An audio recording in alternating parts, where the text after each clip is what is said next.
Sorry,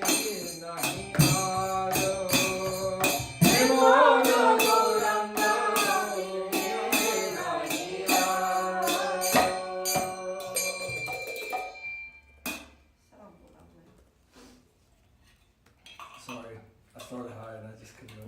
Nice. No one is like Lord Gauranga. Will there ever be an incarnation like him? An incarnation that preached ecstatic love of Godhead as he did?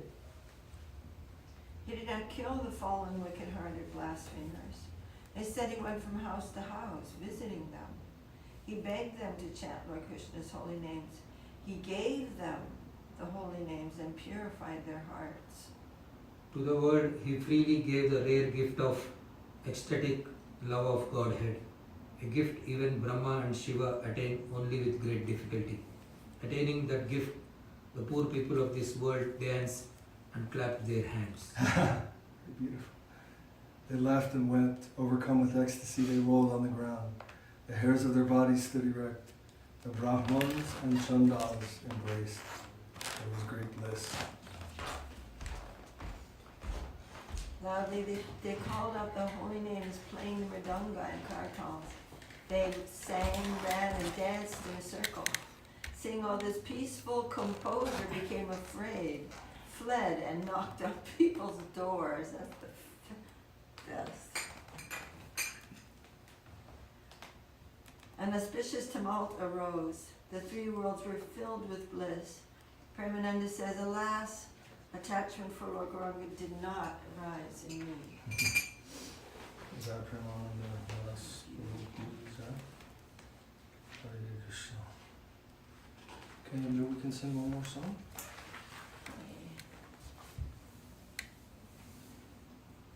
Anasadeha. 170. Very, very important song.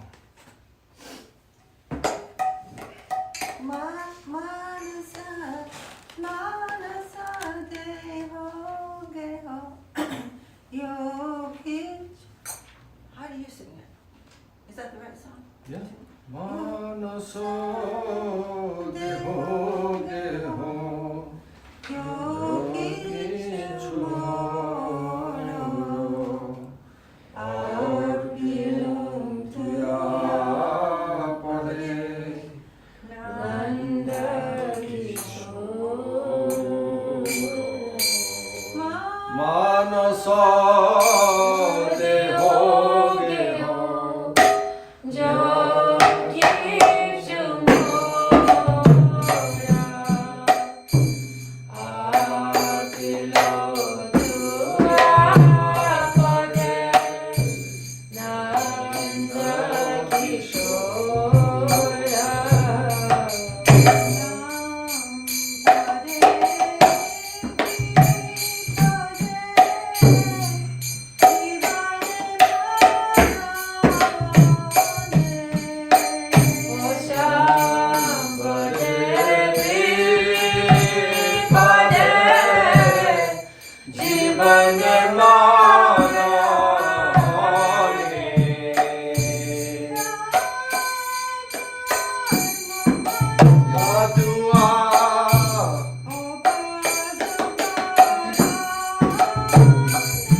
Whatever may be mine, I've surrendered at your lotus feet, O youthful son of Nanda. Awesome. In good fortune or in bad, in life or at death, all of my difficulties have disappeared by choosing those feet of yours as my only shelter. Jaya. Slay me or protect me as you wish, for you are the master of your eternal servant. Haribo, very important verse. Guru Maharaj mentioned this verse many times. Marubira kabi joy chatoha. Actually, if you're approaching Krishna without that attitude, then you're in bargaining mode. In what? Bargaining. You're like a trader, someone who's coming for a trade arrangement. You're bargaining. No, it has to be, you kill me, you protect me, whatever you want, I'm your servant. Then some real relationship can occur. Hare Krishna. If it is your will, I may be born again, may it be in the home of your devotee. That's for sure. May I be born again even as a worm. This is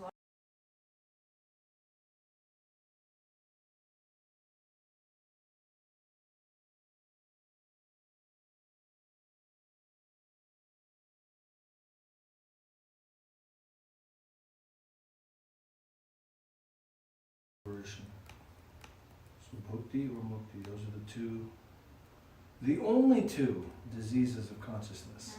And all problems fall under those two. Either bhakti or mukti. So it's kind of nice, we've only got two problems. Isn't that great?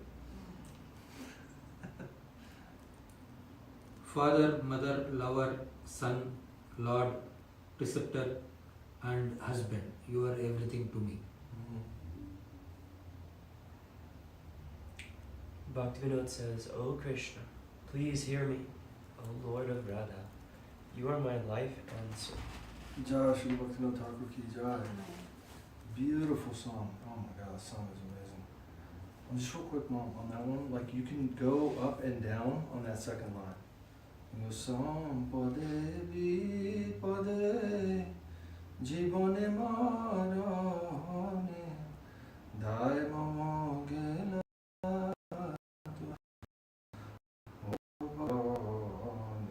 or you go Dai Mama Gela You know, you can go back and forth on those two. Okay, Haribo. And maybe we can stay one more. No. Maybe a quick meditation tonight on the words of Acharya Govinda.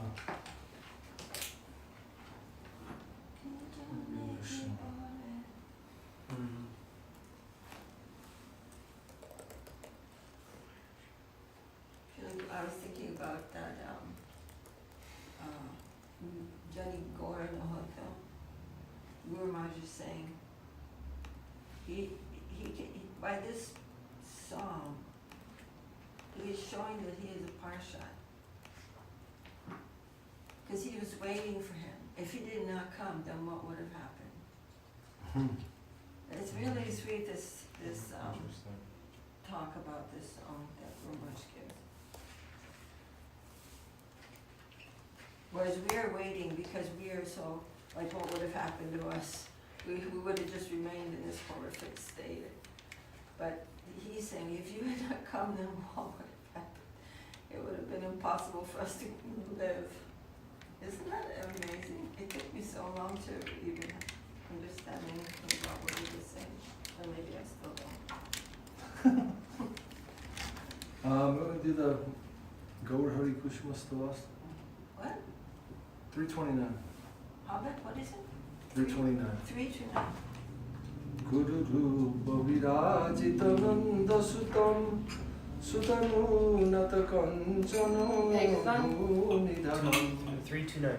329. Guru Rupa Virajita Nanda Sutam Sutanunata Kanchana Bhumidharam Dharani Janatarana Tungata Sundatarim Dharani Janatarana Tundatarim Bhaja Gaura Harim Bhaja Gaura Harim Bhaja Gaura Harim Bhaja Gaura Harim Bhaja Gaura Harim Bhaja Gaura Harim Rishabhanusupadyuti Bhavavritam Vittachittanijadhuta Rupamadhum Rishabhanusupadyuti Bhavavritam Vittachittanijadhuta Rupamadhum Madhuri Shashvadarim Madhuri Ramanamada Shashvadarim Bhaja Gaura Harim Bhaja Gaura Harim Bhaja Gaura Harim Bhaja Gaura Harim Bhaja Gaura Harim Bhaja Gaura Harim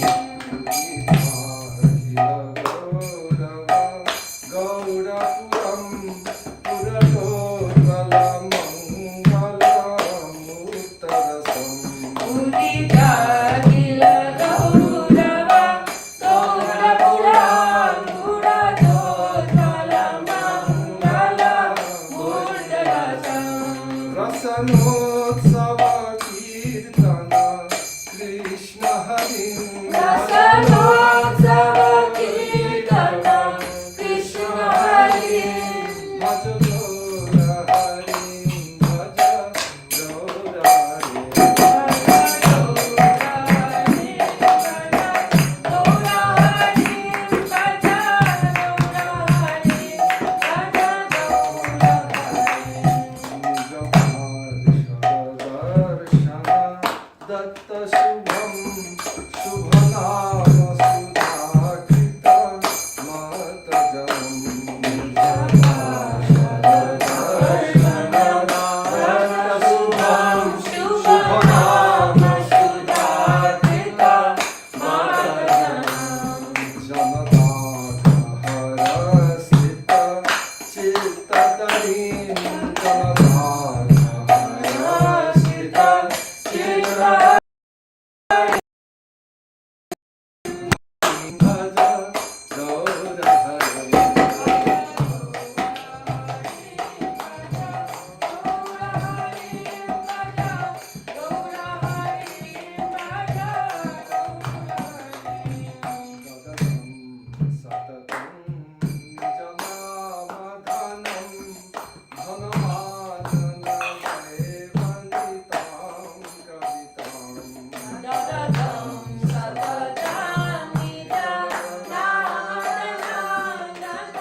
son of Maharaj Nanda, Swayam Bhagavan Shri Krishna, is now illustrious in his divine form of Shri Guru.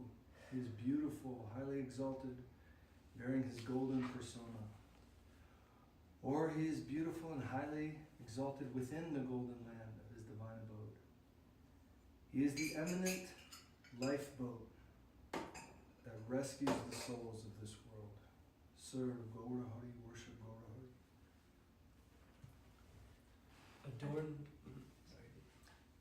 Adorned with the heart and halo of Srimati Radharani Vrishabhanu Sutta, having dived deeply into the reality of his own wonderful beauty and sweetness, he is sweetly intoxicated in the perpetual distribution of his own holy name. Serve that Lord Gaurahari, worship Gaurahari. He manifested the full glory of Sri Navadvip Dham as he appeared in his radiant gold auspicious form of divine ecstasy, ever engaged in Krishna Kirtan, which is a festival for the talent. Serve that Lord Gaurahari, worship Lord Gaurahari. He gave the spiritually auspicious darshan of his eternal associates to the world, or he gave his spiritually auspicious darshan to his eternal associates. He drove the masses of people mad with the nectar of his spiritually all auspicious name, vanquishing all sins from the core of their hearts. Serve that Lord Gaurahari, worship Gaurahari. He incessantly distributed the spiritual fortune of his own divine name. He did not regard as fruitful the passive endeavoring for material wealth, lusty material desires, or grand material dreams as captured by poetry. He widely made available the fifth end of life, which had never been given before in this world, the divine love for Krishna found in the Lord's original divine abode of Goloka Vrindavan. Serve that Lord Gaurahari, worship Gaurahari.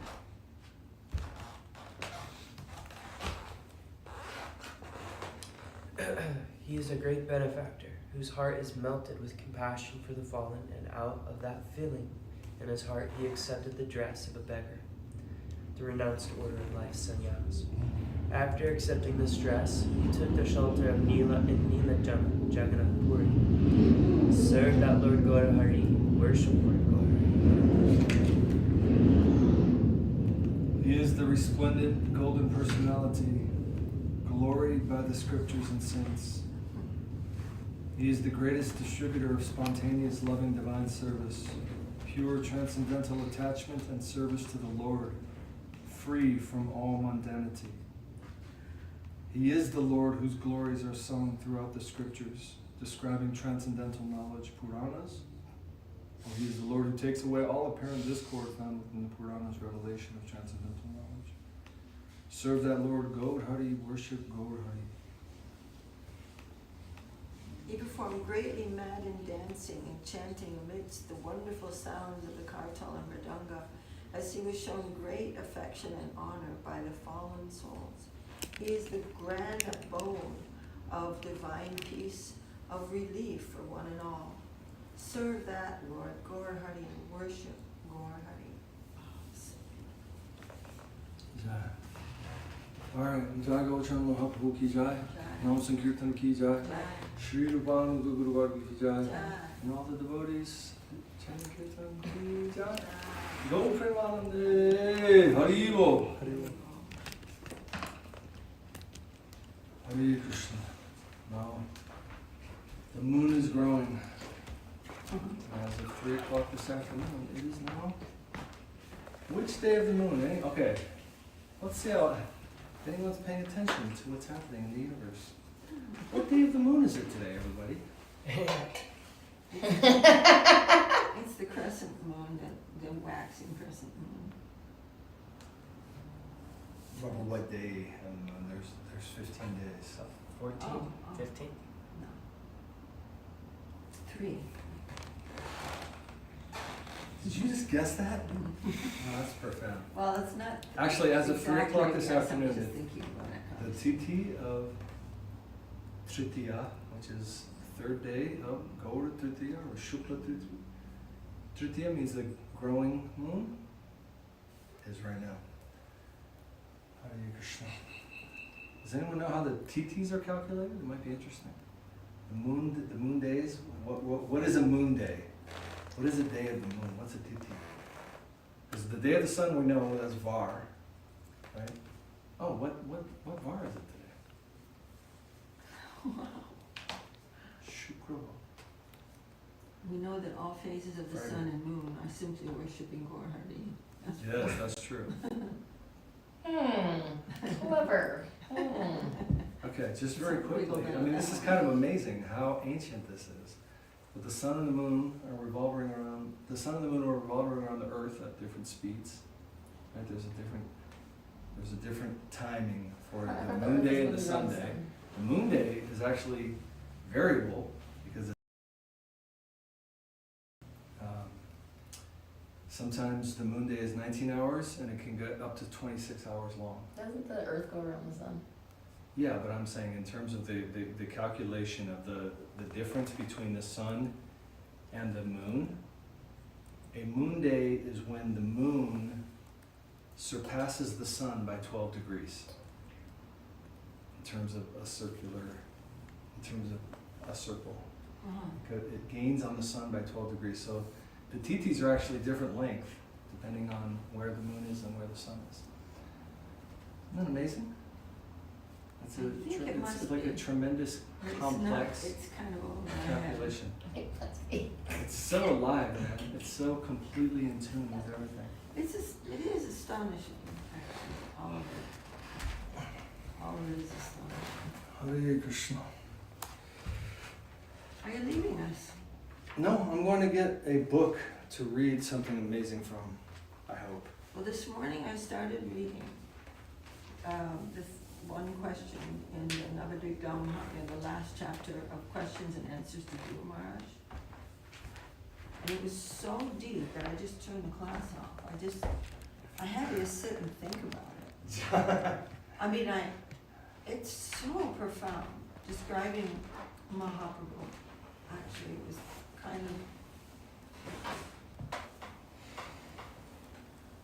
I mean, you know, these things we can skip over them pretty quick, or we can notice that it's just English unbelievable. word. Record. Record. Means recording again. Like, card blade. Reconnect, yeah. Reconnecting or recording. Nice. Retying. I love that.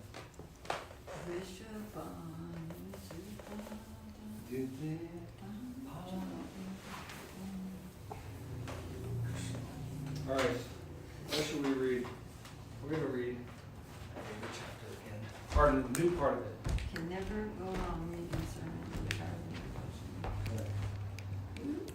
Unless there's a particular topic that anyone wants to discuss tonight. I can give a Or a nice question. analogy, just to share. An analogy I heard Guru Maharaj give. He's saying that everything, it's a little pertinent to what you were talking about. You see, he's saying that everything is actually only what the Lord wants it to be.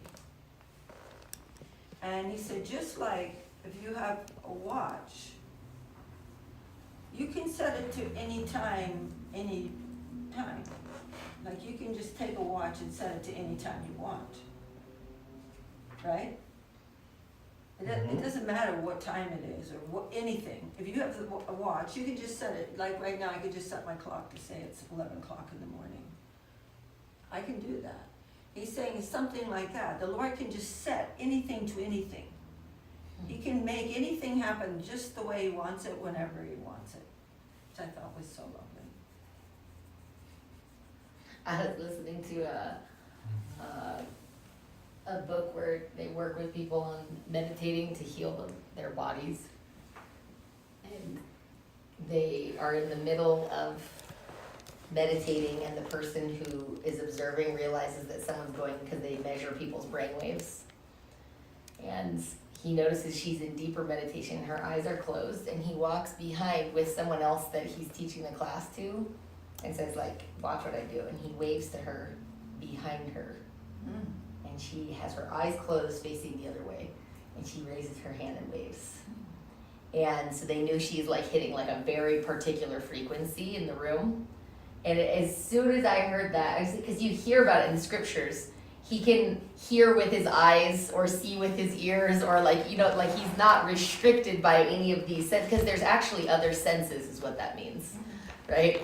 And it was the first thing that popped in my mind, because I've always thought just like he can hear with his eyes or see with his nose, like this idea of like, what are we talking about here? And then here's this person standing behind, and the person who's learning, like they're just like, you know, because it's like this like, you know, completely surreal moment. And then ultimately they kept observing her and seeing the frequencies in her brain, and that was when later when they said, hey, what was going on, she's like, oh, I could see the whole room.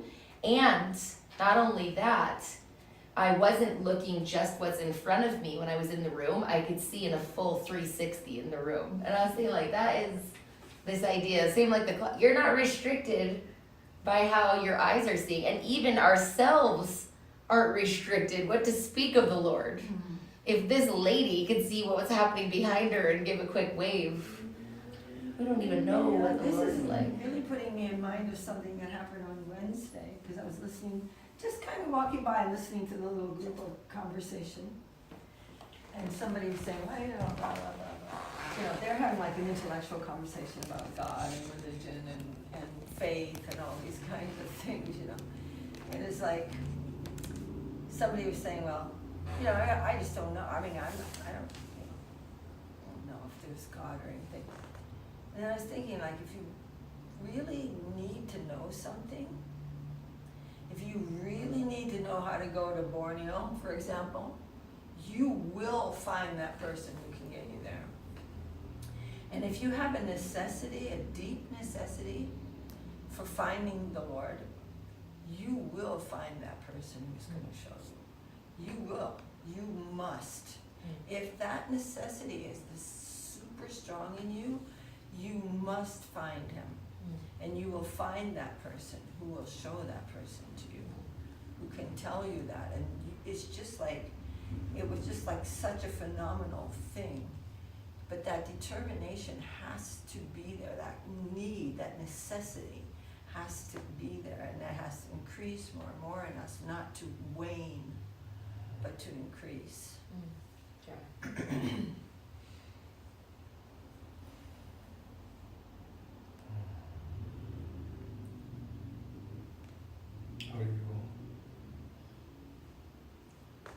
So what's on everybody's mind?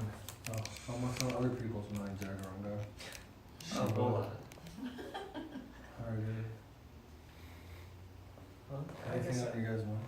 I was thinking about some circumstance I'm thrown into. It was very interesting to me.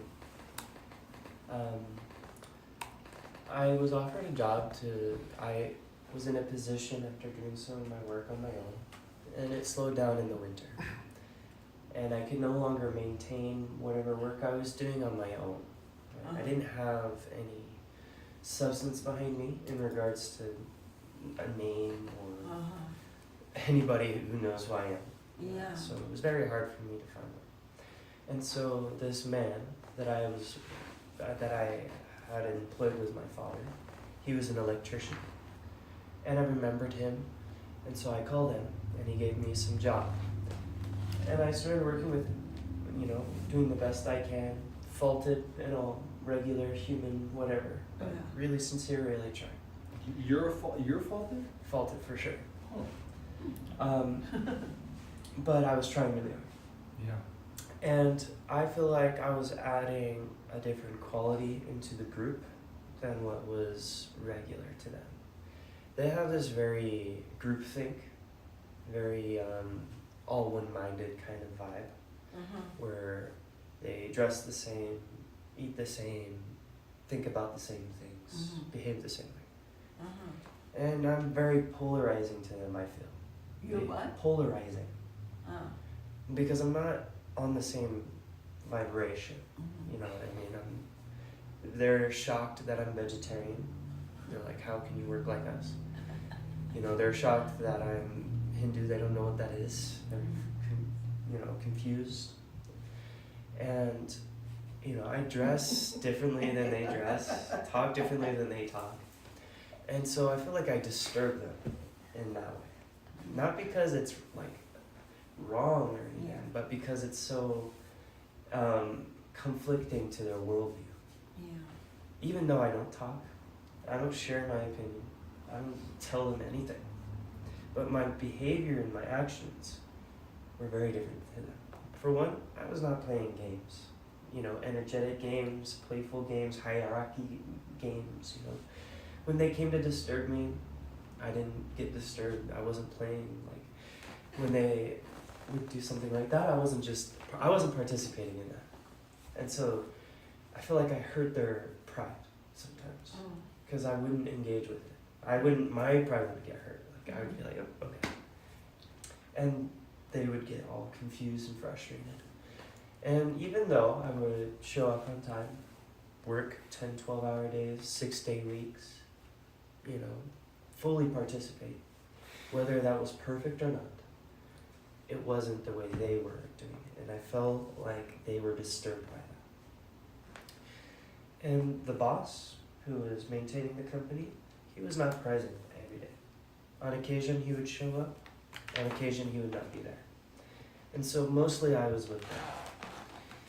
And what I found out over time is that they were telling him that I wasn't listening to them, that I wasn't respecting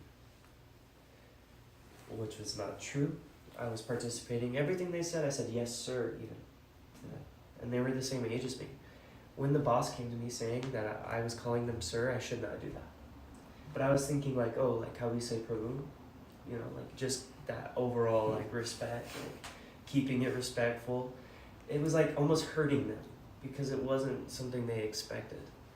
And that I would say sir, they would get disturbed by it almost. And that wasn't my intention. And I would not speak. Whenever I was frustrated, I would not speak. I would not do anything like that. And so they assumed my intention. What was crazy was the boss came to me and he was correcting me. And because I had a crease in my forehead, like this, he assumed that I was arguing with him in my head. He's like, oh, you must be disagreeing with me. You must be arguing with me in your head. Like, you must this. I was like, sorry, but you're projecting your thought onto me. That's not true.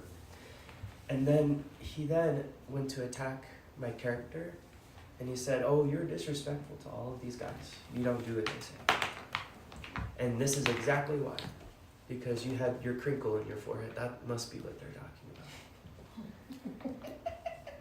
about. And so I was just caught off guard by such a attack. And because I feel like I was so, they had no reason to complain about my respect to them. And so I felt like it was unsubstantial. And I was really disturbed. I was like, I'm following you. I'm doing what you say. And then you're saying opposite. And then you're telling me that I'm not doing that with your guys. I can't follow this. This is not, real. I do have a good story for you, Chaturanga. Well, hold on. Was that it? And then,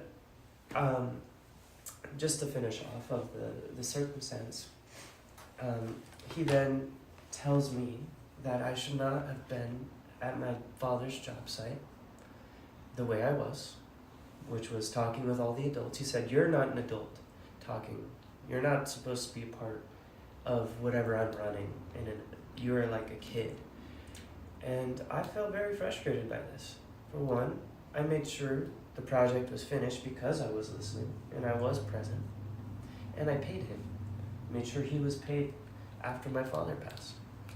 And I felt like this was him attacking me, projecting whatever insecurity onto me, that I wasn't supposed to be somewhere like him or his other guys. And because I was new to his group. And so I thought that was also very interesting. And then he also told me that I was like my father, And I was also just like, okay, well, it doesn't seem like my personality is supposed to be in a group. Like, I've got to change my circumstances. This is not working out. Which was very interesting, because he started me out at a very low wage, $16 an hour, which was very frustrating, because that's like child wage in 26. No, it's that's like less than McDonald's. What's the point of all this? The point of all of this is, I feel like there was some unsubstantial rumor going around because I was in conflict to their worldview. Not because my work ethic was wrong, not because I didn't show up, not because I didn't do anything they were saying, but because I did it differently. And that was shocking and frustrating. There's a story in the scriptures of a similar situation, but even more exaggerated. That's what I was thinking of. And it's this specifically, the blessing for meditating on this story is that the rumors that are flying around you will become crushed. So once during the time where Krishna is the king of Dwaraka, there was a king, and he's in love with the sun god, and he worships the sun god with all of his time. And he's so devoted to the sun god that the sun god gives him a mystical jewel. And the nature of this jewel is so mysterious that it produces like mountains of gold. And it glows. So if you wear the jewel, like you become effulgent, like you start to glow like some ethereal otherworldly being. And so the name of that king was Satyajit. And he would wear that jewel, and everyone knew how wealthy he was. And also everyone knew that he was graced by the mercy of the sun god, right? So he was very well known. You can't really hide sunlight, so he's very prominent. And he's wearing this jewel everywhere he goes. He's very attached to it. He notices where it is all the time, and he wears it into the jungle. Oh no, his brother. Oh, his brother. Krishna. Oh my gosh, I forgot about that part. So his brother borrows the gem. And also one thing, just where Krishna said, you should give this to Ugrasena. Oh yeah. So everybody thought, yeah. Yeah, okay, so And he didn't obey him. it's catching a lot of attention. That's the main thing. It's like, not only is the wearer effulgent, not only is it produced, I mean, there's actually like a number, like amount of gold, and it's like the billionaire jewel, right? Like whoever's near it, there's just like these gold chunks falling, and so like everyone's obsessing where this jewel is. And because it's getting so much attention or fame, right? Krishna kind of goes to him and goes like, actually like the real leader of like this whole area is the person who this is. You shouldn't keep it in like as the king of this small area. You should give it to like the emperor, so to speak. And that's the appropriate way for you to keep peace in the land and show your respect to the center, and like also everybody's like really watching this jewel. And Satyajit, he can't do that at that point. And then his brother takes the gem and goes riding with it into the jungle. And while he's in the jungle, he gets overtaken, I think, by a wild lion or something. Yeah, by a lion, and he gets killed. And the gem goes missing. And for those who knew the jungle, there was a king inside of that jungle, and he saw that gem and he threw it to his child to play with. He didn't care. He's living in the jungle. He's some mysterious personality. And so Prashena goes missing and the gem is gone. And then the rumors start. It's like, Satyajit doesn't have it. Everyone's seen this thing flying around, billions of dollars of gold, billions, whatever the currency is. All the gold is going around. And then people start saying, you know what? Krishna told him to give it away to someone else because he probably wanted it for himself. Right? What about that? He maybe even murdered him. Well, no one even knows. And so all these like rumors start flying around. Where is this jewel? Like, you can't even hide that if you tried. It glows. Did you know that? And so like people are going wild. And all of a sudden, finally, Krishna's like, you know what? We're putting an end to this. Like, that's enough, right? And so they say, well, where was it last seen? And they start to go into this jungle, and they find themselves, as they search through the jungle, at the mouth of this massive cave.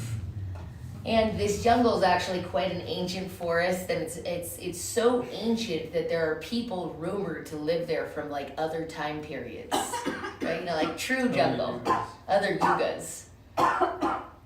And so that king of that jungle, I think that Krishna actually enters the cave. Yeah. He Yeah. tries to take the jewel, and then the nurse starts crying, "Oh, my boy, steal it!" And then Jambavan comes and says, let me see, "O foul trespasser and thief, there is no one within the three worlds who can withstand the force of my bow, of my club." He's saying, you know, stand up. You want to take this thing? You stand up and fight with me. There's no one who can defeat me. Are you ready? So you have to say who. I wouldn't know. No, so we don't know who he is at first. So there's this like mysterious king of the forest, and he basically tells Krishna that like, you think you can take it, like this gem from my kid who's like playing in the cave in this forest? And Krishna goes, oh yeah, I'll fight you, no problem. And so they ensue in a battle. And the battle, I believe, takes over 9 days, or maybe it's longer. Yeah, it was like 13 days or not. It's not like a single day battle. So this king, whoever he is very formidable. And of course, it's the Supreme Personality of Godhead, right? So like there's this epic war that's happening in the middle of this cave in the jungle. And then at the ending of this, I can't remember if it's like 13 days, some period of time, all of a sudden the king who's in the forest has a very deep realization.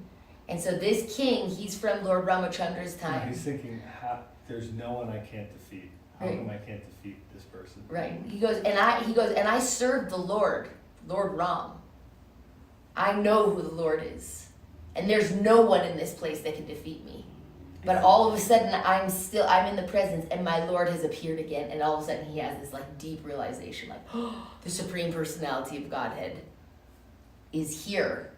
After all this, so he like drops his weapons and he like throws himself at the feet of Krishna, and he's like, I didn't know you could come again in a different form. I thought it was finished for this lifetime. I've been living in this cave all this time period. And so he's like overjoyed, right? Because what is the devotees always hankering to see the Lord? They don't care about the damn gem. That's the funny part. He's just throwing it to his kid to play with.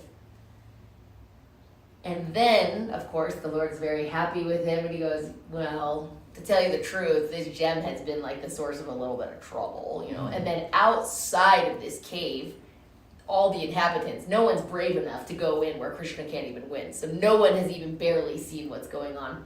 And Jambavan's so happy. And he's just going like, oh, I had no idea this was even, like his heart is like, just like overflowing. And it's like, you know, the baby's been playing with this gem, like gold piles all over this like mysterious world under the ground. And he has a daughter, her name is Jambavati, and she's like exquisitely gorgeous. And he's like, oh, nothing would make me more happy than if you could marry my daughter, you know, and move forward. So Krishna marries Jambavati, and Jambavan gives this Shamantaka jewel to the Lord, and the Lord leaves this cave. And all of the residents are waiting in the jungle, completely on the cliffhanger edge of like, what's going on? All they know is mysterious other powerful people live. And the order, I think Krishna gives it to Ugrasena. Yeah. Satyajit kind of has some realizations on the nature of the trouble of this particular blessing of the sun. Satyajit's daughter is Satyabhama. Oh, and he gosh. gives his daughter to Krishna. And he's like, oh, I'm so foolish. And then And goes to Ugrasena. this part of this story, the blessing of part of this story, of course, it's also, there's like unlimited lessons hiding inside of these stories, actually. Unlimited layers in a seemingly simple story, right? But one of them at the very ending of the story says, when there's lots of rumors that are flying around you, you remember this story. Right? And it's very helpful for you. And if the Supreme Lord, who's the controller of the universe, can have a few rumors, then we don't want to worry too much. Like, sure, we're up for getting a few rumors told about us, right? Like, Then what's the next thing? Well, there's purpose in everything, right? Yes. That's also like something very important to remember, because the feeling that we have when things are occurring to us is this is very unjust, and like what we want to do is react to it sometime in like the lowest sense, and instead of seeing like some kind of pathways unfolding in front of me, and the Lord is trying to reveal to me something, Yeah. right? Because there's lots of lessons that each of these people are learning according to their own spiritual practice inside of that story, right? So then Krishna is revealing each thing to that person that needs to reveal it. One, he's also revealing he doesn't care about this jewel. Like he immediately, it's never been a thing for him, right? It's never the core thing. What's another kind of funny thing about the story? Well, it's producing unlimited amounts of currency, right? And so what is it? It's disturbing anyone who can't wield that energy properly, right? Everyone who's around it. That's why it's a rumor mill, right? Because this thing captures a tremendous amount of attention, you know? And then like in the king, also his own attachment towards that thing, right? Satyajit also, he couldn't give it up in the beginning. Now it's revealed to him later, and he has to lose his own brother in the course of this kind of story for him to realize that he's like, you know, though he's blessed by the sun, that there is like deeper layers of sacrifice that are required of him inside of there. So there's so many different kinds of things. And then of course there's the Lord who's reciprocating with his devotees, right? That's like an amazing theme. You think of some mysterious person, right? Living from one yuga to the next is like, you know, an inconceivable amount of time. And what is that person? Not only is like the jewel chucked to his child, which I always just love that part. It's like giving it to the baby to go play with. But when he finally recognizes that, oh, after so long, and so this feeling of longing that's in the heart of the devotee, it's so wonderful. And you can see like, you know, these ideas, like when Gurudev went to Brazil and there's these trees kind of look like Joshua trees where they have this hands up, and he's like, they're yogis. And they're waiting for Mahaprabhu for hundreds of years in that area. And you know, there's some feeling of longing in the devotee's heart where they're like, I don't want anything else. And I don't care if it's 100 or 500 or 1,000 years. Like, that's it. That's the like, that's the only thing I'm gonna like kind of express into the universe, instead of like all the games of worrying about like this jewel and where the jewel is. Like Jambavan's just like, you're here. Right? So such a feeling. So we're also in like some state of longing for the real thing, getting distracted by the other thing. So all of those things hiding in this wonderful story of Satyajit and the Shamantaka jewel. And it's a very, in my opinion, healing meditation to remember this story, because he's like the creator of the universe, and still like in the midst of this story, you know, everyone's minds are disturbed and they're thinking all different things and all sorts of wild stuff. So people think sometimes stuff about us that may not be true.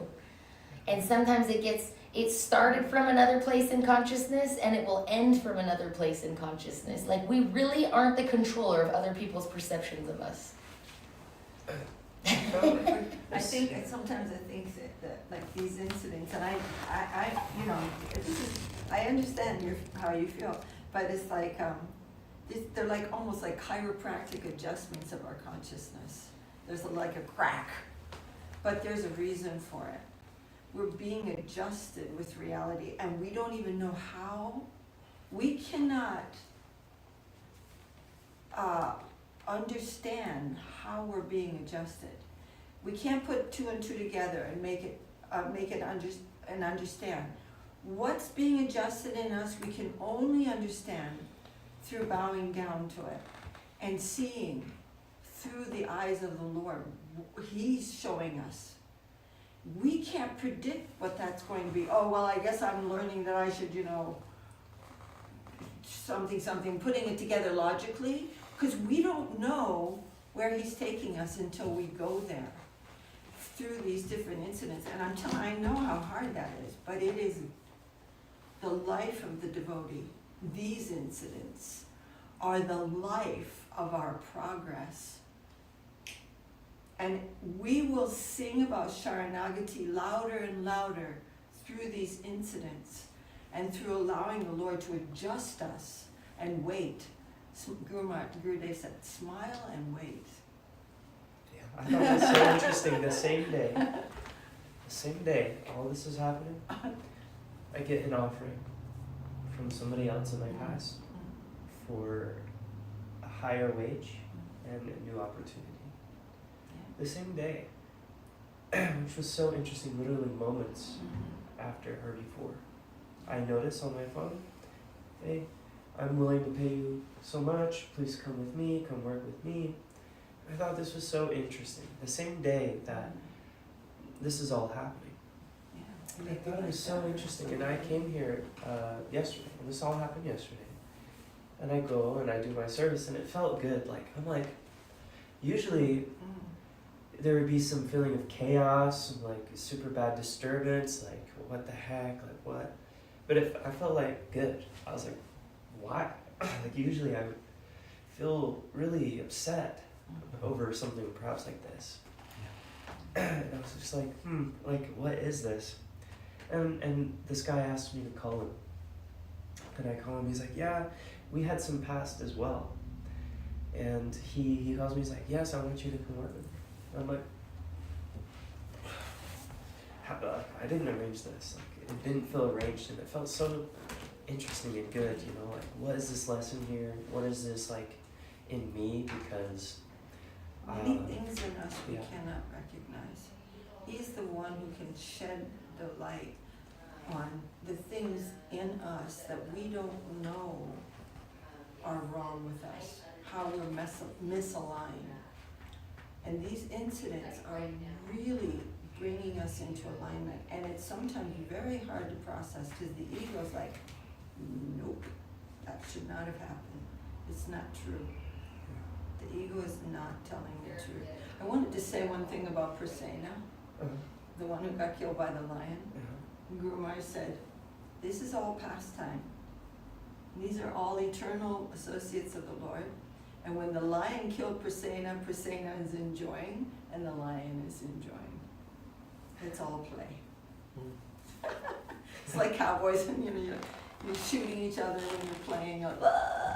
It's all. There's no death or anything like that.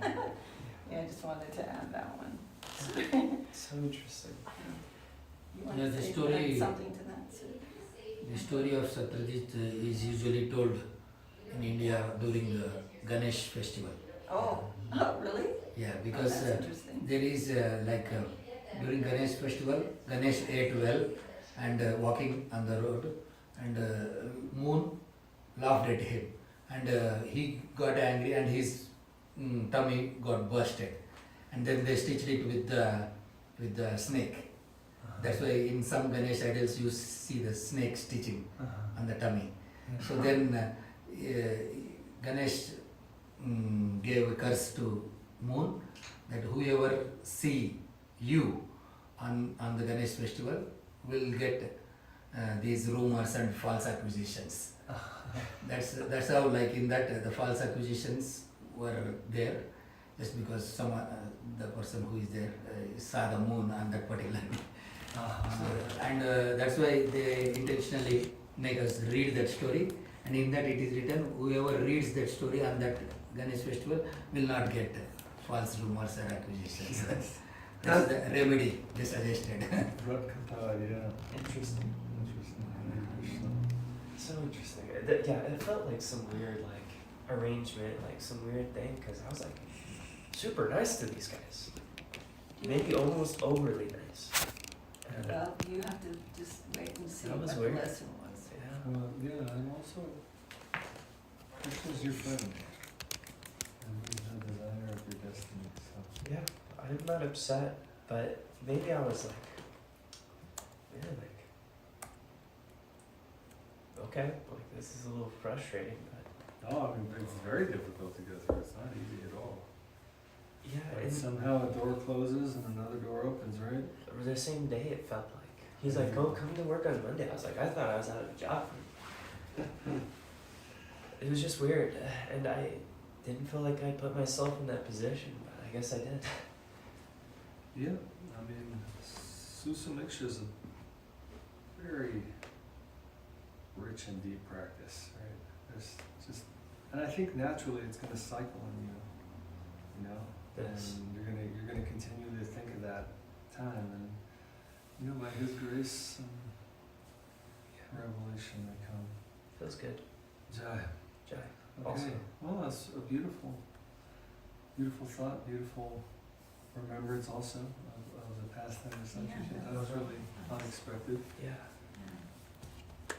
Hare Krishna. Hare There's a fundamental resetting always that we're trying for in the path of Sharanagati. Path of Sharanagati means I'm seeing my friends everywhere. Always. In fact, I was going to read this part, but I'll just read the sentence at the end of Guardian World Family. Maharaj is saying Vrindavan is our home. And so there are many covers between us and Vrindavan. But in our innate and most innate means natural to us, and innermost existence, we are a member of that plane. It's innate within us, Guru says.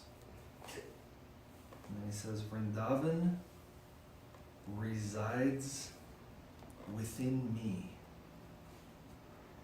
If I can find my friends everywhere.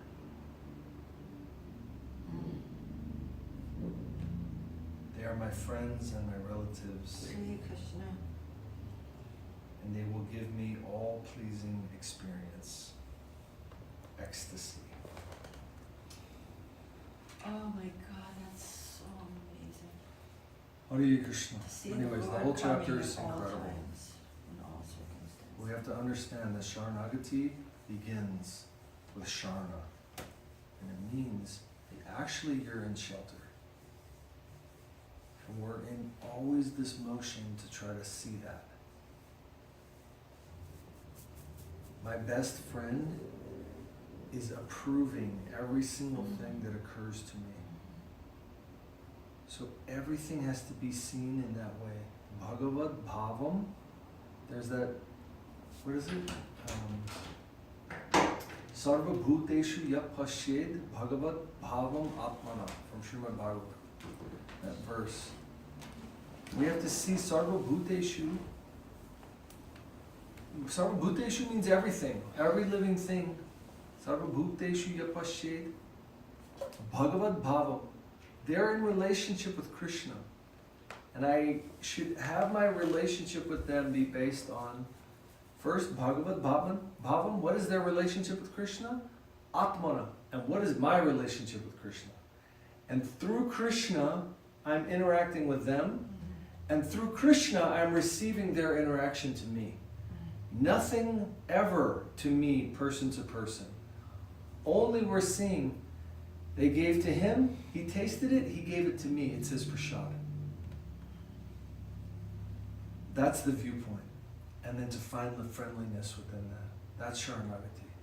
Sharanagati means I am in shelter.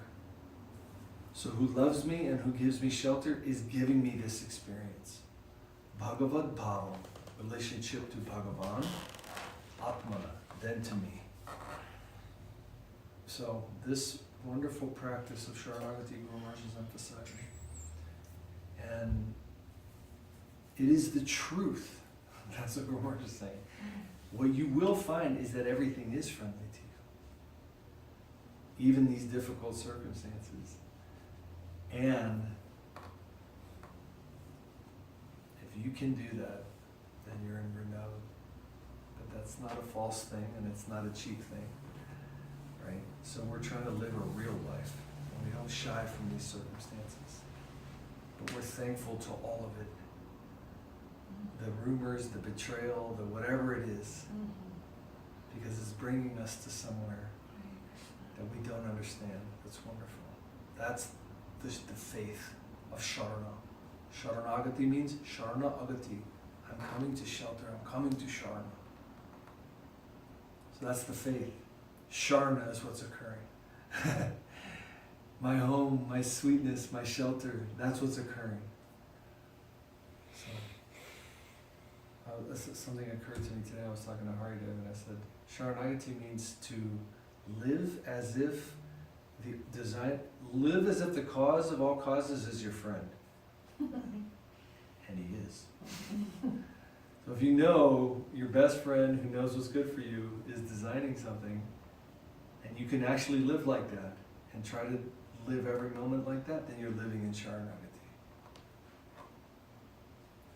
It's important to Hare get Krishna. association, like, we'll talk about this, because the thing is, we lose our way in small things, in small incidents. We forget that God, it is it's all really pushing, it is all pushing our boat forward. We forget because we forget where we're going. But when we remember where we're going, then we can have a different perspective and say, oh yeah, this is pushing me toward there. But if we're in small things, then we forget that. We forget that we can't see how this is good for me because I forget where I'm going. Association is so important. And Okay. hear it every day. Jai Mahaprabhu, Jai Shri Gurudev, Jai Shri Guru Maharaj, Jai Shri Prabhupada Ki Jai. Jai. And this is actually quite late. So, Hey, whoa. I don't think you All blessings to all the devotees if there's anybody who joined us. Yeah, Bimal Krishna Prabhu is actually asking, where is that pastime from? The one that, right? Krishna book. The It's Krishna in Srimad Yeah, it's in Bhagavatam. Bhagavatam and it's in the Krishna book. I mean, Krishna book is. I know. Well, It's I think it's the second part of the Krishna book. I mean, the Dwarka Leela. But it is in there. So, oh, prepare to meet thy doom, O foul trespasser and thief. There is no one within the three worlds who can withstand the force of love. That's what. Is that from that? That's what. Is that that part? Yeah, that's what Jambavan says to He Krishna. says the force of my sword. I remember that. Oh, sword, yeah, that's what it is. That's Jambavan. Oh, foul trespasser and thief. Hare Krishna. Hare And Prabhupada said he